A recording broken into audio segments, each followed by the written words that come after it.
Welcome back to Radio Taiwan International. You're listening to Geek Out. What's your cup of tea, tickles your fancy, or floats your boat? Join us as we share passions from people in Taiwan and around the world.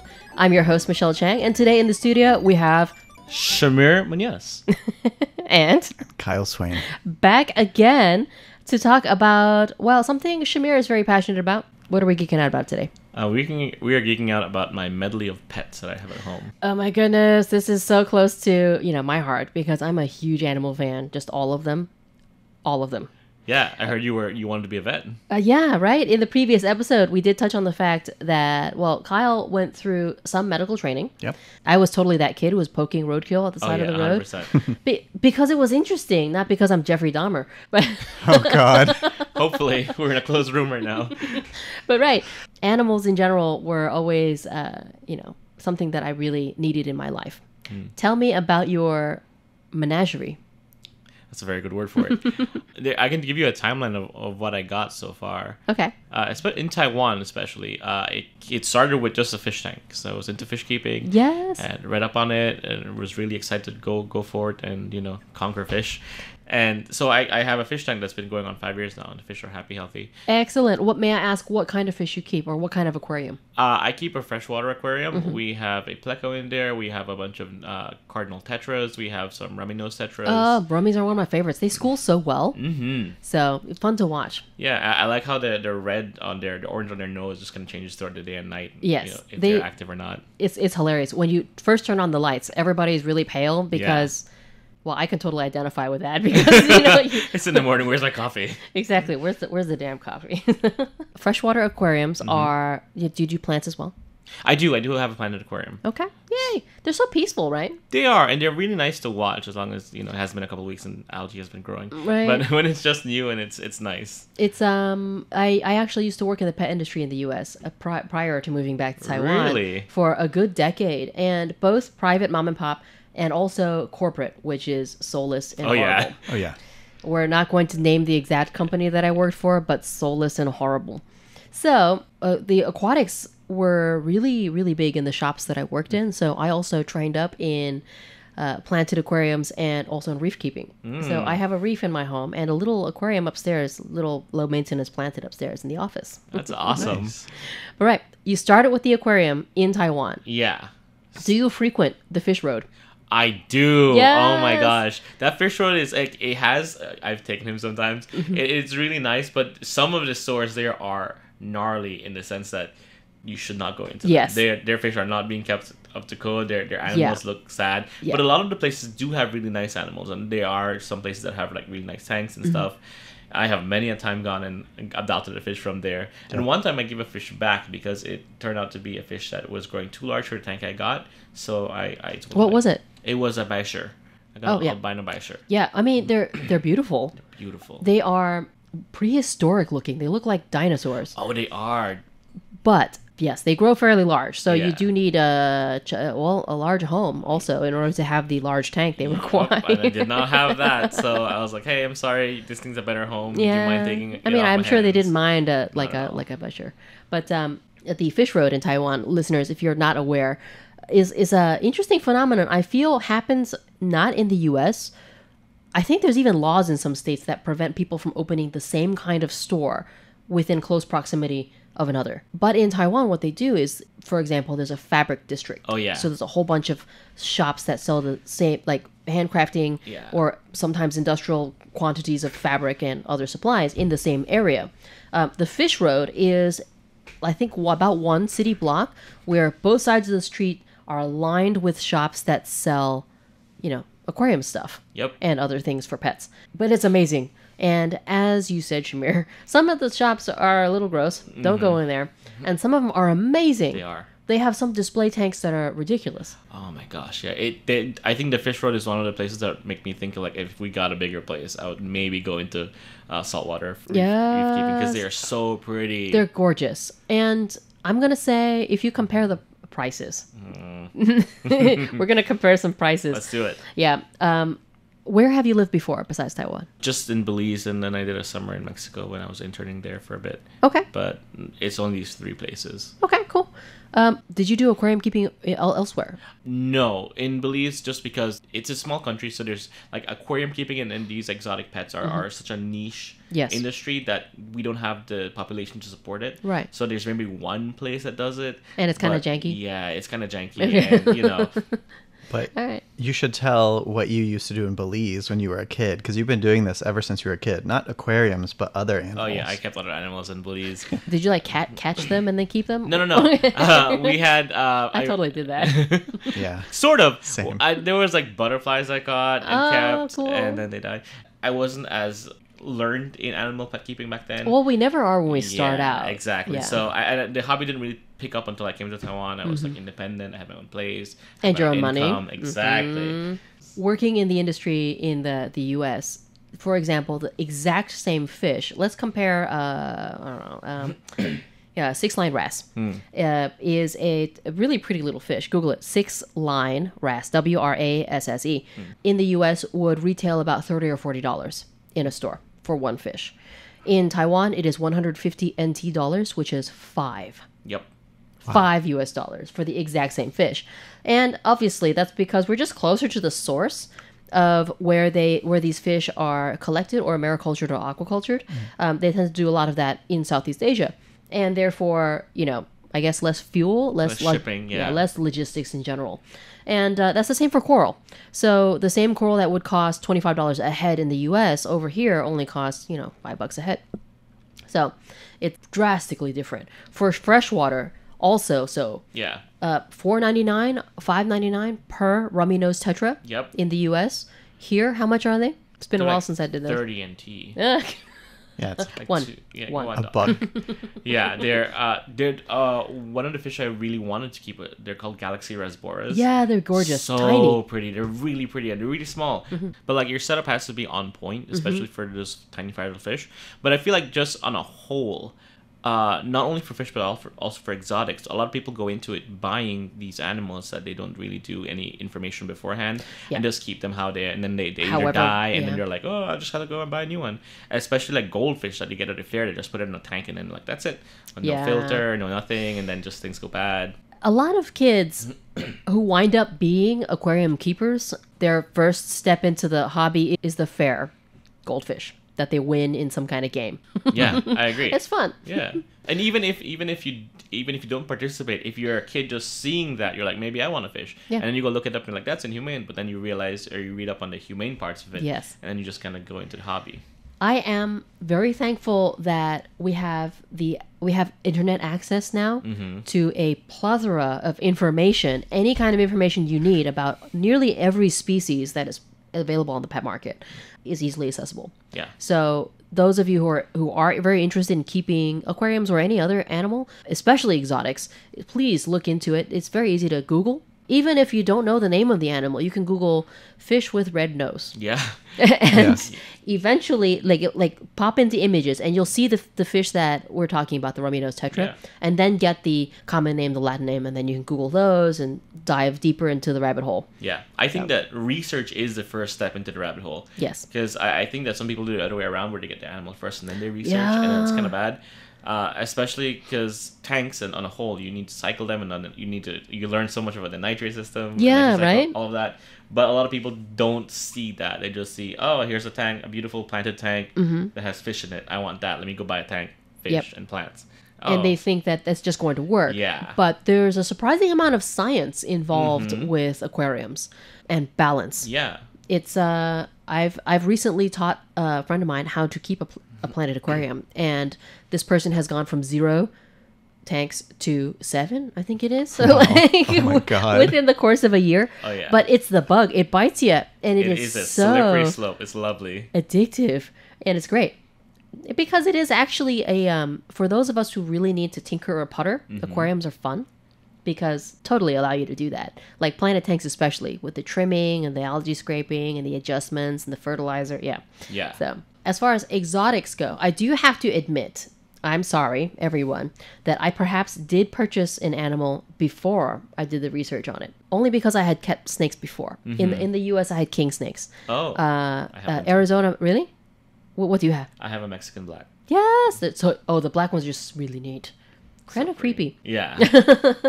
But I had California king because that's the first snake everybody gets.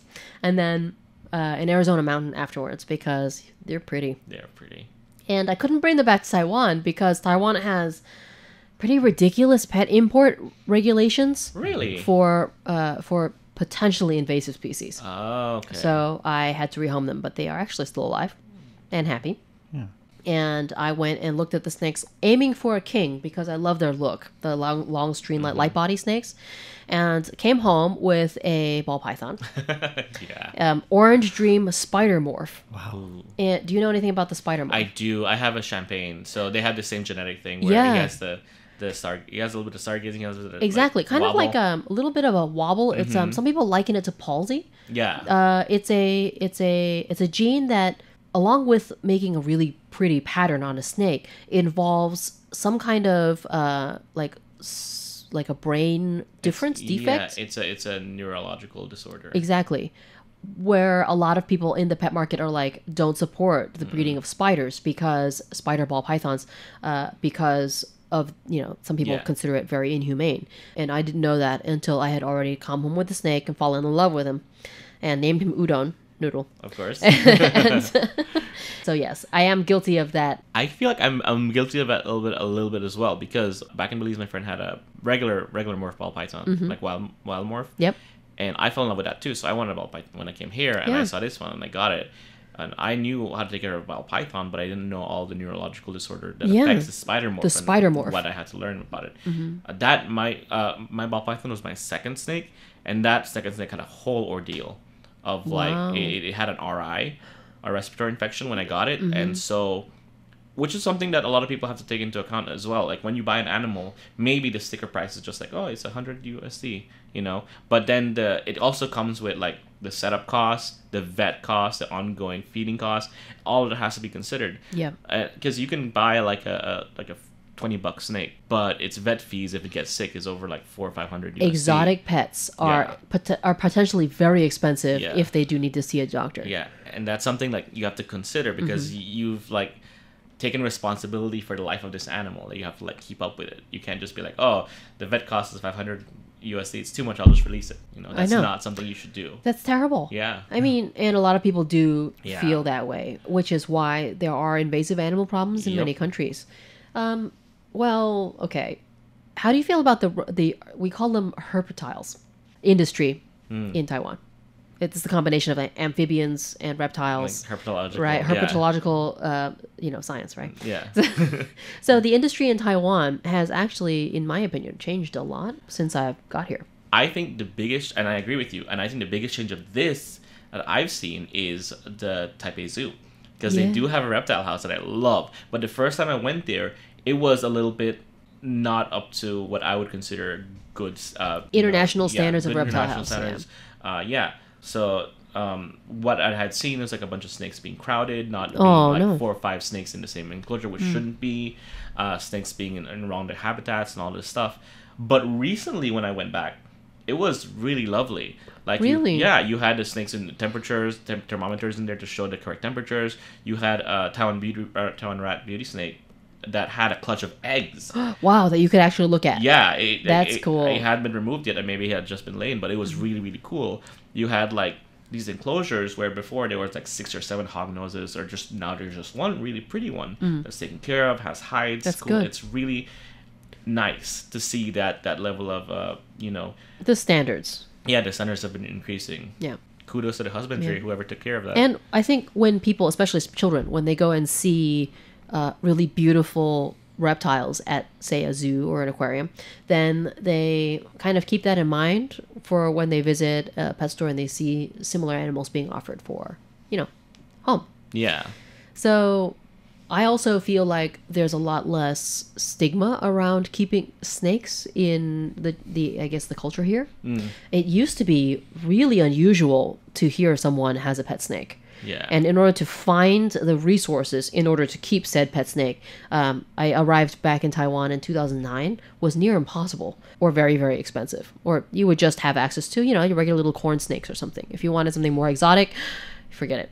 Not happening. But between 2009 and today, so 2023, now they have did you go to the Reptile Expo?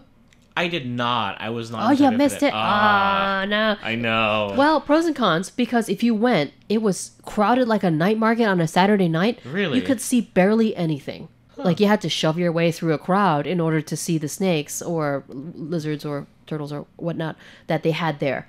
But there was a lot available and a lot of people. So that's pretty cool. very cool. Okay, so besides aquariums and snakes. Well, the snakes I have are 3 snakes. Oh, you have 3. Okay, what do you have? I have a hognose, I have a champagne morph ball python, and then I had a king snake and Mexican black. Yeah. The king snake I got here in Taiwan that was shipped to me from Taichung through mail. Wait. Yeah. They just shipped them through the mail? Yeah. Okay. Right. And so, like, Kyle told me, like, hey, maybe you should record yourself opening it in case anything. So I did. And it was tiny. It was, now he's baby. like... Hatchling. Yeah, now he's, like, huge. Okay. But so pretty. Was eating pinkies when you first got it. Yeah, not even pinkies. It was, like, I guess, yeah, pinkies. The smallest pinkies the smallest ever. pinky. Yeah. I was happy he ate the whole thing because I did not want to cut up a pinky. No. This is No. awful. That's, even for people who cook and are Yeah. used to handling meat, that's gross. That's gross. Yep. That's gross. And I'm a Super vegetarian. gross. That's the thing. So I feed my... Oh, right. Oh, yeah. So, yeah, my first one was a hognose. They have a naming scheme of being characters from a TV show called Dirk Gently's Holistic Detective Agency. Okay. So the first one, Todd, is my hognose. Okay. Then my That's a ball python perfect is- name, by the way, for a hognose. Right? Dirk is my ball python, and then Bart is my Mexican black king snake. So Todd, Dirk, and Bart. Yep. Oh, love this. All right. Okay. I feel like of all of the animals, though, snakes are the lowest maintenance Yes. by far. Oh, I would say snakes, and then I would say right above snakes are my spiders, my tarantulas. Oh, right. I've never personally kept tarantulas, so I'm not entirely sure about their maintenance. What kinds do you have? So the tarantulas are just pet rocks. They don't do much. But Really? I have Okay. my first one was the chocolate golden knee. It's very, very beautiful, and that was I got it at the same place I got my snakes. Okay. And I got that one because I went in and I did some research and really wanted a spider, but I didn't know which tarantula I wanted. And I was like, that one looks pretty, and she was so chill, walked on my hand, no problem. I was Oh, like, that's I'll take actually it. really cool. Yeah. Have you seen those cobalt blues? I anywhere? have. They I are have. amazing. But those are those are old world. Those are scary to take care of. Yeah. You have to be like a little bit experienced. And Yeah. I initially got one as my second, and then I was like, nah, this is too much. We're changing you for a Greenbottle Blue. I mean, Greenbottle blues are also they're gorgeous. Gorgeous. So what do you feed your tarantulas? I have a colony of roaches, dubia roaches. Dubias don't freak me out as much as the ones you see on the street outside and they Yeah. fly and Yeah, stuff. Dubias can't fly, except the males, but they're fine. Yeah.